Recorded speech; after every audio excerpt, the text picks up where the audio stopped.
দিচ্ছি।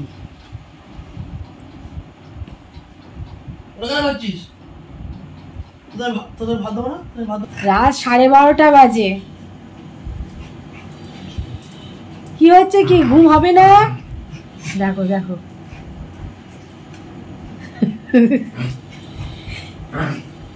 আজকে খুব আনন্দ। রাত্রেবেলা রুটি খেয়েছে না ডিনারে, রুটি দিয়ে চিকেন দিয়ে, খুব আনন্দ।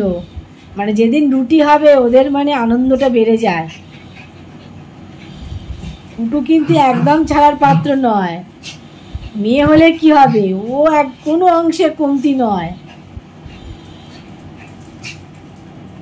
দেখো কোনো ক্লান্তি আছে যে এখন যে 12:30 পৌনে 1 বাজতে যায়, ওদের মধ্যে কোনো ক্লান্তি আছে? এরম সারা দিন চলে, বুঝেছো?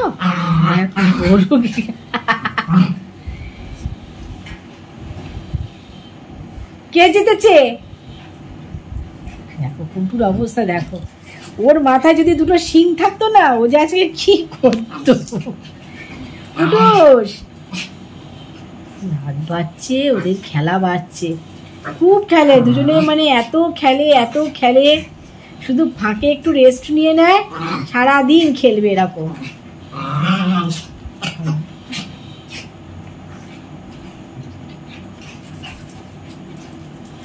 আর বাইরে যখন একটা গ্রিলের আওয়াজ পায়, দরজার আওয়াজ পায়, কেউ এসছে, কুটুস আবার গোলুকে ডেকে নিয়ে যায়, একা যায় না। হয়েছে তো খেলা হয়েছে, এবারে ঘুমিয়ে পড়ো, নাহলে বাবা বকবে কিন্তু।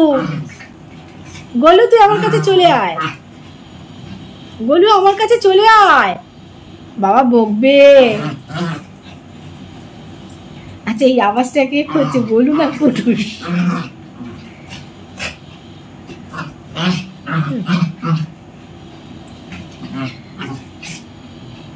তার দাদা ঘুমাচ্ছে, ওই রুমে একটু কাজ হচ্ছে বলে আমরা এই ওপর নিচ করে সবাই ঘুমাচ্ছি। আর এই দেখো না, এই ধরেছে গোলুকে।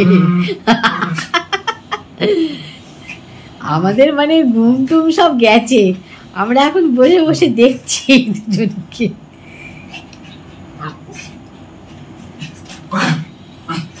বাবা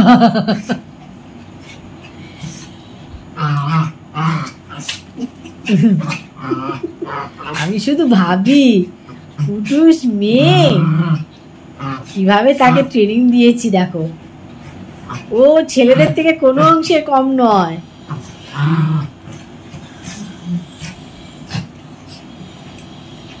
তো ভেবেছিলাম মেয়েটা বুঝে একটু শান্তশিষ্ট হবে, একদম নয়। এইবারে কোনটাশা করে দিয়েছে কুটুসকে। গোলু পালিয়ে এসছে, চলে আয় বাবা। ভাই দেখো না, তার দাদাকে ঘুমোতে দিচ্ছে, বুঝেছো?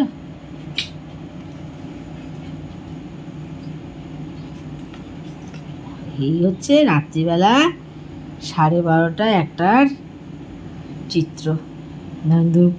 খাটের তলা ঢুকে গেছে। আয় গোলু চলে আয়, আমি তোকে খাটে তুলে নেবো, চলে আয়।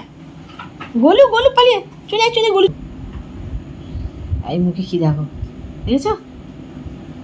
গোলু তুই চলে আসবি আমার কাছে, গোলু তুই চলে আসবি, আয় চলে আয়, বসে চলে আয়, চলে আয় বসে আয়, চলে এসো চলে এসো উঠে এসো। বাবা রে, ওই দেখো তোকে তো ডাকিনি তো, তুই এসেছিস কেন?